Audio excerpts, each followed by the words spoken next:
My mother died when I was 6. But moments before she died, she told me something. Rex, study and be happy. I didn't understand her at the time. She was dying and I was crying. But those words were etched in my head. That became my plan. Study, graduate, teach. I graduated when I was 19 on one of the beautiful islands in the Philippines. I looked around and realized that we were poor. I have 2 brothers and 2 other sisters. My very hard-working father, a barrio school teacher at that time, could barely send us to college. My eldest sister got adopted, and so was my youngest sister. I do not know the reason why they got adopted. Probably because my father could not support all of us. Or probably because of hundreds of other reasons. And since I was the only one who was able to graduate at that time, so I left the province to Manila in order to find a job to help my family. I took a bus going to Manila that lasted for 3 days. With a little money, I rented a bunk bed together with 6 others. And day after day, I would look for a job, but I couldn't find any. I realized that I was too provincial. I spoke provincial, I dressed provincial, I acted provincial. And what happened was that since I couldn't find a job, I became homeless for 5 years.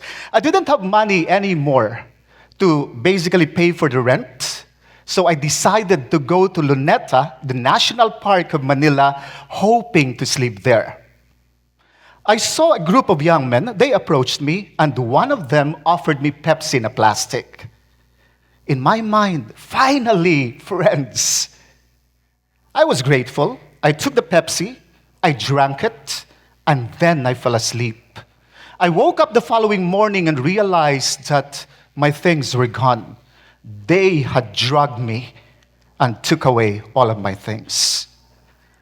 That moment started the beginning of the sunsets of my life.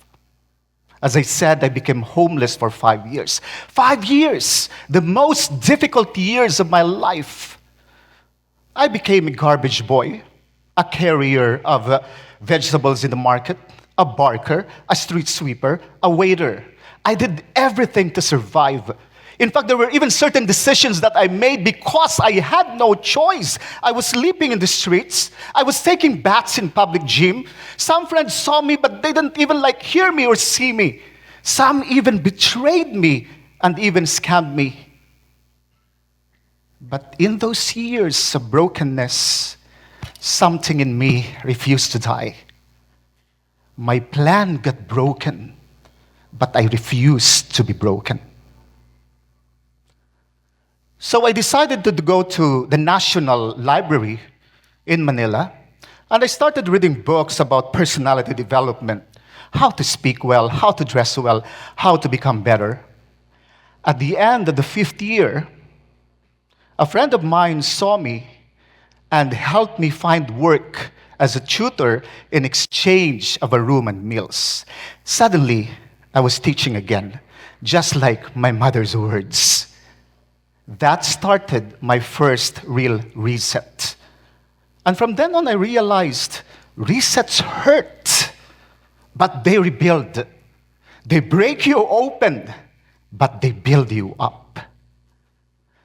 But for some reason, I became very religious. I became prayerful. I would wake up at 5 o'clock in the morning and would go to a church, and then one day the priest saw me and asked me, "Do you want to become a priest?" I said, "No." "Maybe a monk?" I said, I had no idea. I became a monk at age 24 on top of a mountain together with 17 others. As a monk, my life was different. I wasn't allowed to see other people, and I couldn't be seen by other people. No phones, no emails, nothing. It was a life of ora et labora, prayer and work. And we would pray 7 times a day. The schedule that you see behind me Basically, the schedule that I had when I was still a monk in the monastery. And I said we would do it every day. And it was a life of grand silence. But even then, I would go to the foot of the mountain and I would see the children of the farmer and I started teaching them. The abbot, the superior of the house, the head of the monastery, told me, your gift is teaching. That gift brought me back again to Manila after staying on the mountains for 5 years to be in another monastery wherein the monks teach and manage a university. They asked me to pursue for my master's and my PhD in one of the best universities in Manila, which I did, and eventually I taught. And then they assigned me to many administrative positions until I became a director of a university. But the problem here is, one day, I opened the internet and saw Dubai. My heart beat faster. It was basically pounding. And then, 18 years ago, if I'm not mistaken, I left the monastery. I'm 55 now, by the way. I left the monastery, and then I went to Dubai. I shouldn't have left the monastery, to be honest. I had a vow of stability. The vow of stability means that the moment you enter the monastery, you're supposed to die there. That's why we had a cemetery in the monastery. But in the summer of 2007, I saw myself in front of a multicultural class in Dubai. And you know what happened was that there was this one student, which I remember even until now. He told me, Dr. Rex, I'm surprised that there is a Filipino professor here. And fear hits me. And the reason for that is Filipinos in the UAE are generally known in the services industry as waiters, as staff, as maids, as nurses, but not as a professor. That fear made me pause. I knew that I was easily replaceable. The thing is, when I paused, I realized that I needed to be a better teacher. Not just a good teacher, not just a better teacher, but the best teacher that my students will ever have. So one day, I boldly told myself, highlight with the bold, I will become the best teacher, and being the best teacher would actually mean I studied the most powerful, most engaging PowerPoint presentation. I studied how to speak with power. I studied how to research and publish. I studied how to listen to my students with empathy and to reset the way I view education. That education is not just the transmission of knowledge from the teacher to the students, but education is primarily education of character. 5 years. 5 years it all took. And the students started noticing that I was doing things differently. In fact, differently better. And you know what I realized?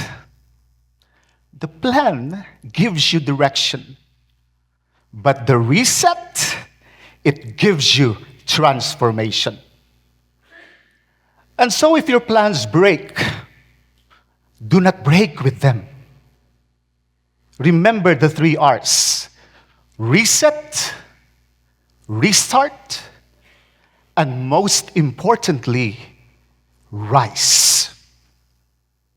And probably at this point you're going to ask me, Doctor, you went through all the challenges of your life, constantly resetting, restarting. But the question is, did you rise? I did. And I'm saying this with all humility coming from my heart. I did. College Times declared me as an extraordinary inspirer of students. I got an award for Innovator of the Year in Education, got an award in the US for Outstanding Teacher of the Year, cited as one of the most influential Filipinos in the Gulf.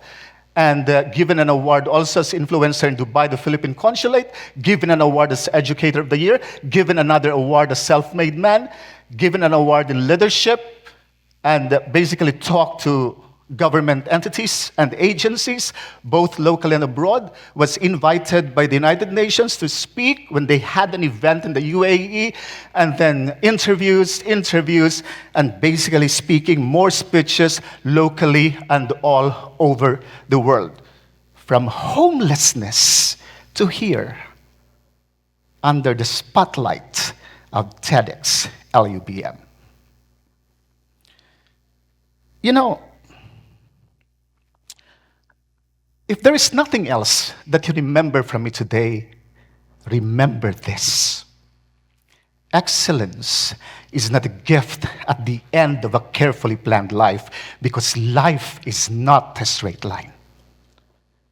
Excellence is a reset, and the reset is a rebellion against mediocrity, a rebellion against defeat, a rebellion against despair, a rebellion against that voice that whispers in your head and says, give up.